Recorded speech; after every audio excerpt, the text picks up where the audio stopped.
Your 5 closest friends determine your net worth more precisely than your salary does. That's not a metaphor. That's mathematics. Most people spend decades optimizing the wrong variable. They chase promotions, negotiate raises, clip coupons, read books about compound interest, and yet, year after year, their bank account looks almost identical to the bank accounts of the people they eat dinner with on Friday nights. The correlation isn't coincidental, it's causal.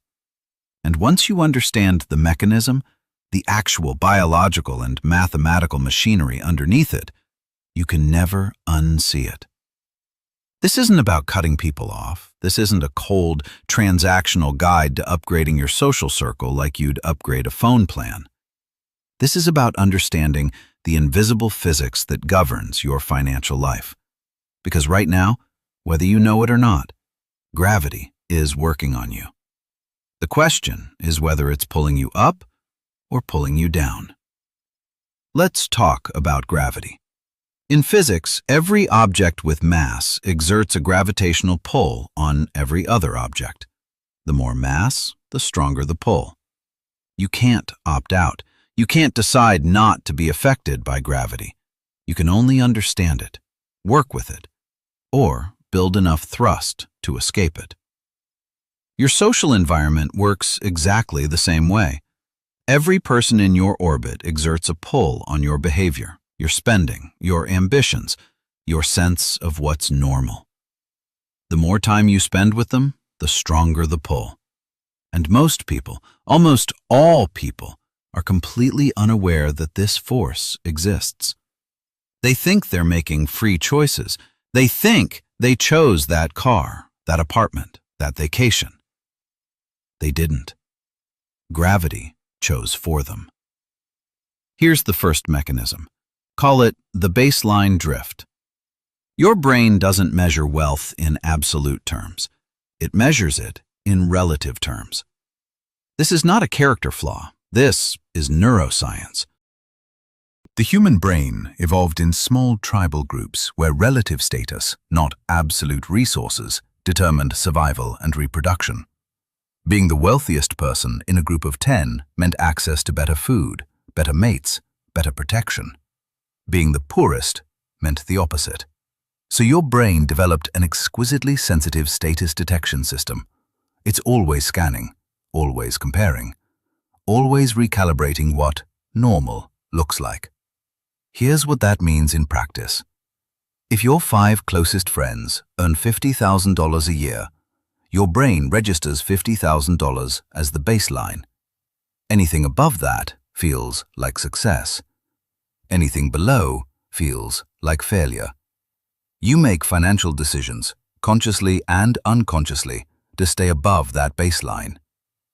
Now imagine those same 5 friends earn $150,000 a year. Suddenly, $50,000 feels like poverty. Not because your actual needs changed, not because inflation hit, but because your brain's reference point shifted. Researchers at Princeton studied this exact phenomenon. They found that life satisfaction doesn't correlate with absolute income nearly as strongly as it correlates with income relative to your peer group. A person earning $75,000, surrounded by people earning $50,000, reports higher life satisfaction than a person earning $100,000, surrounded by people earning $200,000.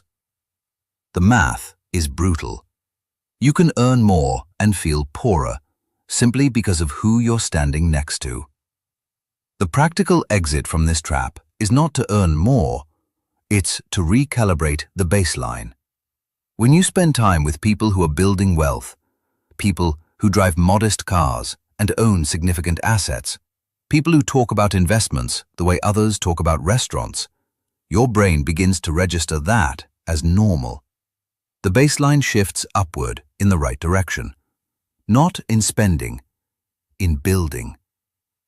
Now the second mechanism, the status tax.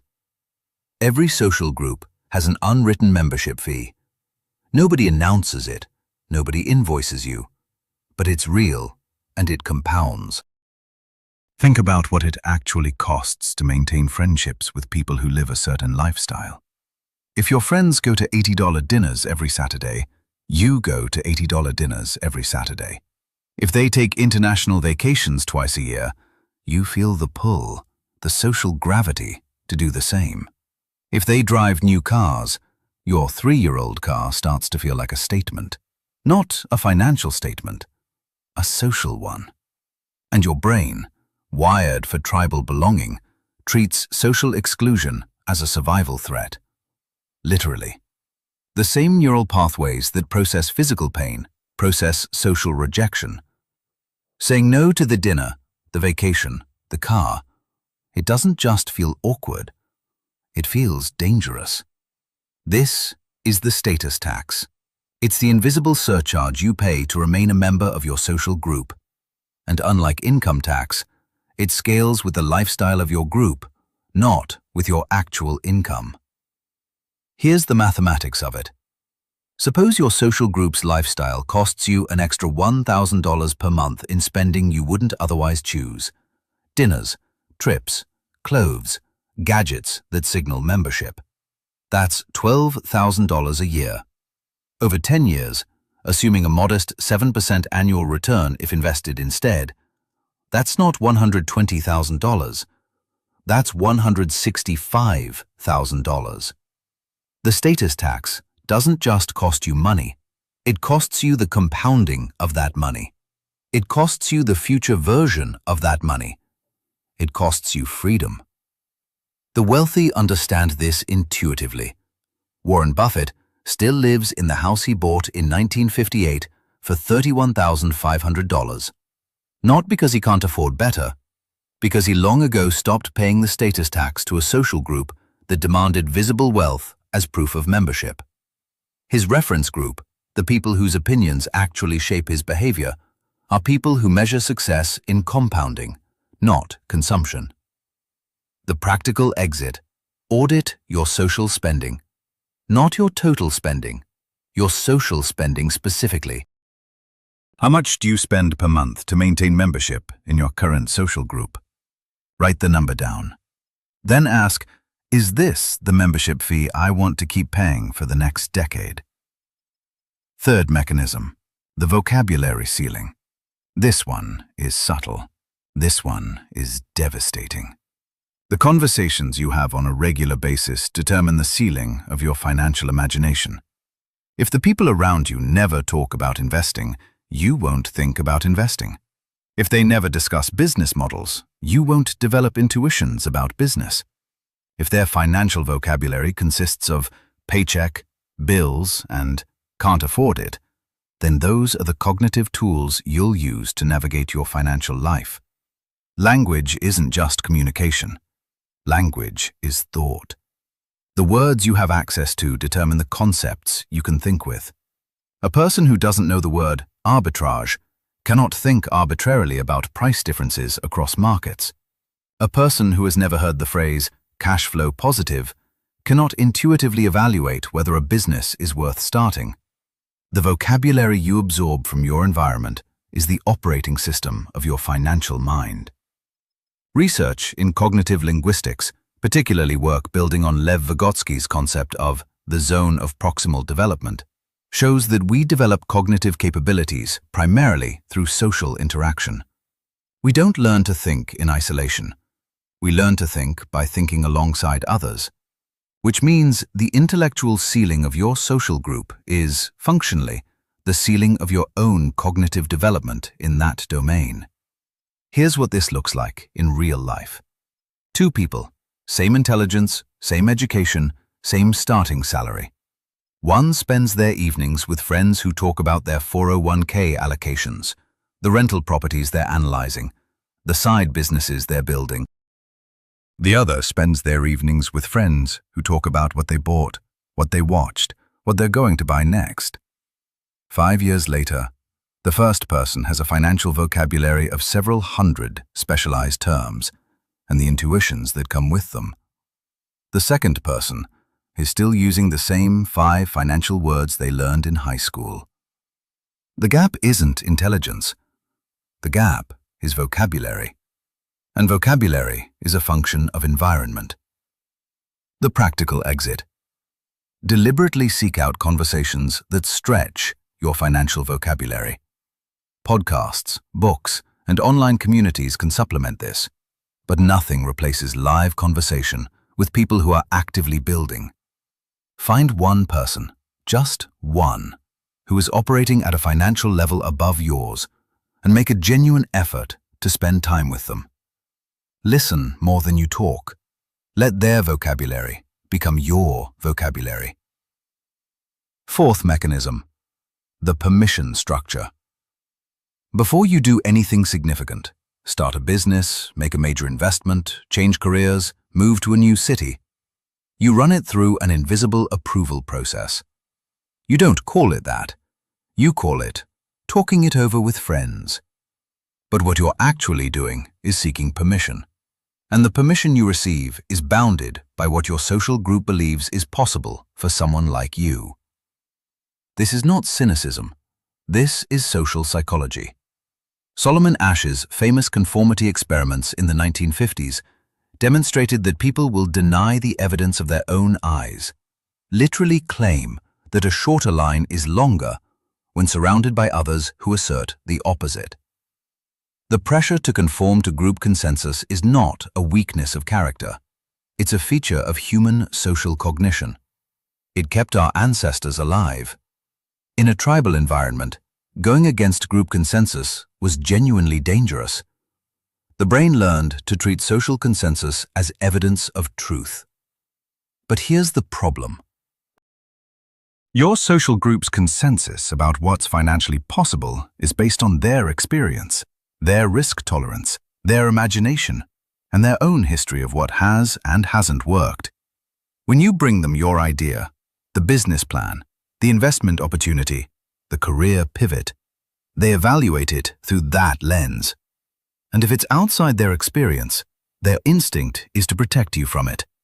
They call it being realistic. They call it looking out for you. What they're actually doing, without knowing it, is enforcing the permission structure of the group. The wealthy don't seek permission from people who haven't done what they're trying to do. This isn't arrogance. It's epistemology. You wouldn't ask someone who has never cooked to evaluate your recipe. You wouldn't ask someone who has never run a marathon to assess your training plan. But people routinely ask friends who have never built wealth to evaluate their wealth-building plans. And then they accept the verdict. Think about the last time you had a significant financial idea. Who did you tell first? What did they say? And how much did their response shape what you did next?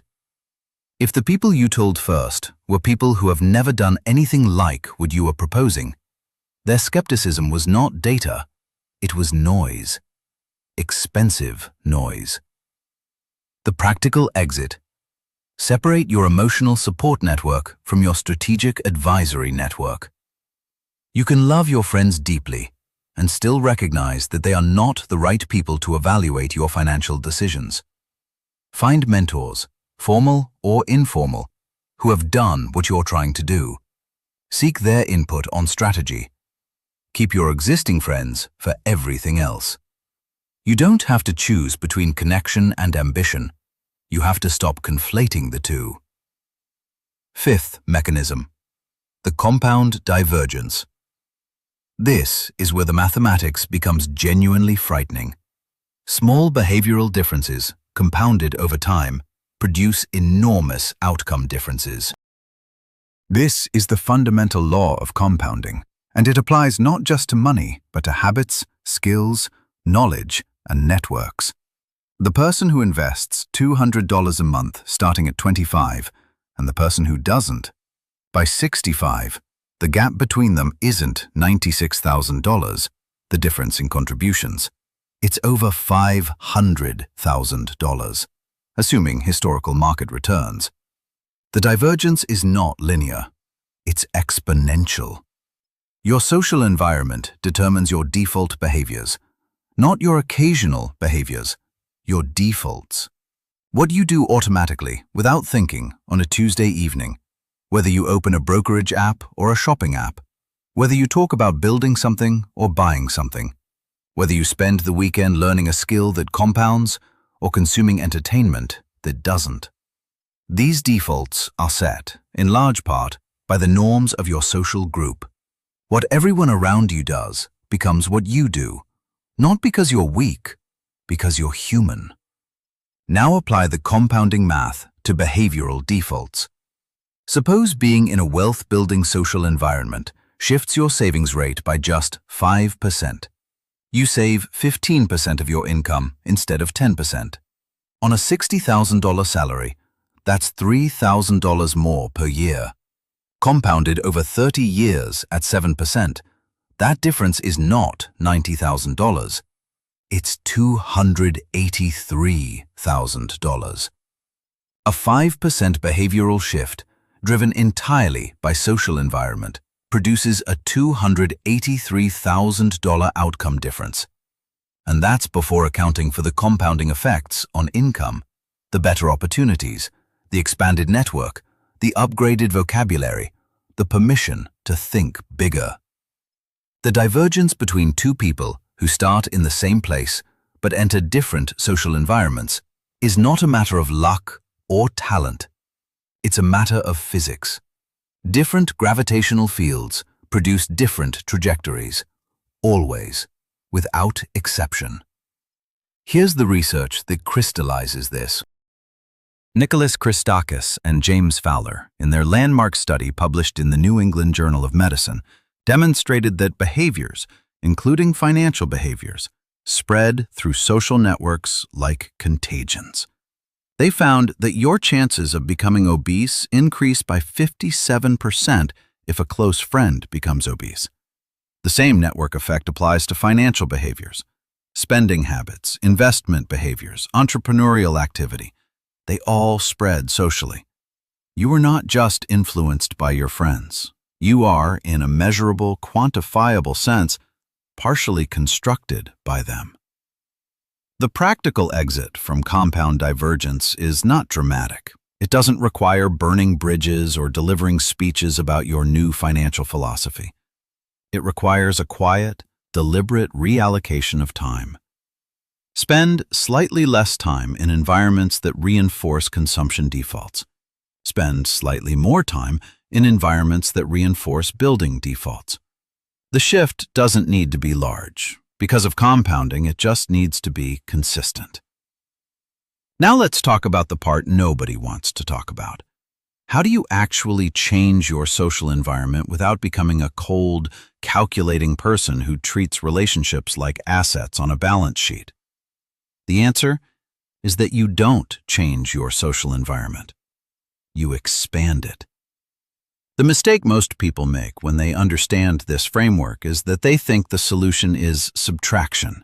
Cut the negative influences. Eliminate the people who are holding you back. This is both cruel and unnecessary. The people in your current circle are not obstacles. They are people you love, people who have been there for you, people who matter. The fact that they are not optimized for wealth building does not make them less valuable as human beings or as friends. What you need is addition, not subtraction. You need to add new gravitational fields to your life without abandoning the existing ones. This is entirely possible. It just requires intentionality. Here's how the addition works in practice. You don't need to replace your Friday night dinner group. You need to add a Tuesday morning coffee with someone who is building something. You don't need to stop attending your college friends' gatherings. You need to also start attending industry meetups, investment clubs, entrepreneurship events, places where the default conversation is about building rather than consuming. You don't need to stop loving the people who have known you longest. You need to also cultivate relationships with people who know the version of you that you're becoming. Over time, and this is the gravitational physics again, the new relationships will begin to exert their own pull. Your vocabulary will expand. Your permission structure will shift. Your baseline will recalibrate. Your defaults will change, not because you forced them to, because you changed the gravitational field you're operating in. There's a concept in physics called the Lagrange point, the precise location in space where the gravitational pull of two massive bodies exactly cancels out, creating a zone of equilibrium. You're looking for the social equivalent. A life where the gravitational pull of your existing relationships, the warmth, the history, the belonging, coexists with the gravitational pull of your new relationships, the ambition, the vocabulary, the expanded sense of what's possible. You don't have to choose between love and growth. You have to find your Lagrange point. Let's be precise about what changing your circle actually means operationally, because vague advice is useless. It means this. In the next 90 days, identify 3 people who are operating at a financial level you aspire to reach. Not celebrities, not billionaires on podcasts.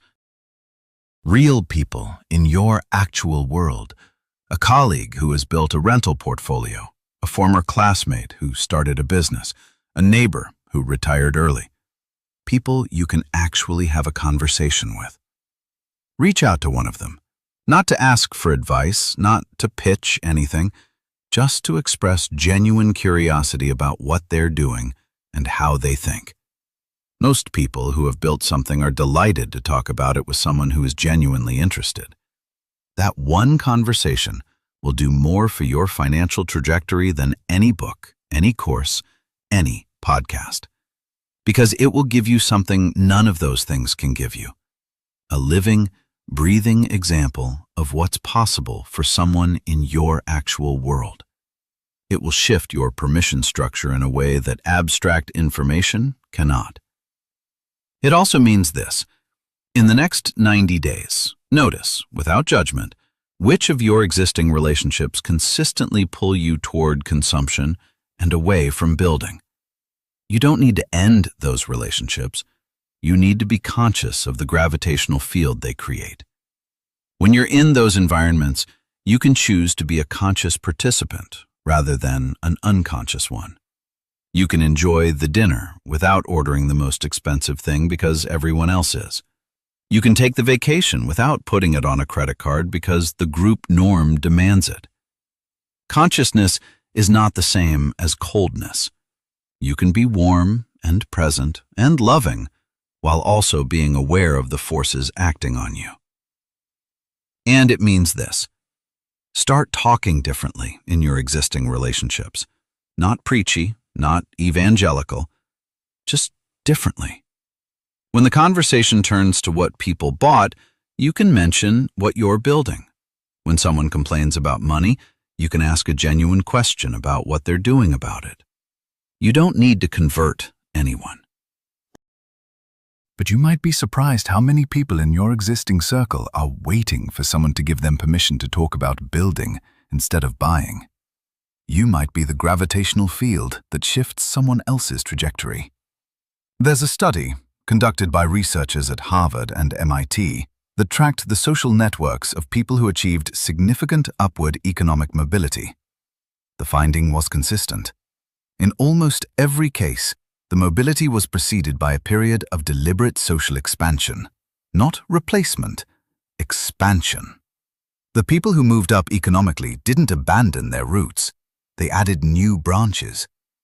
They maintained the warmth of their original connections while building new ones that exposed them to different norms, different vocabularies, different permission structures.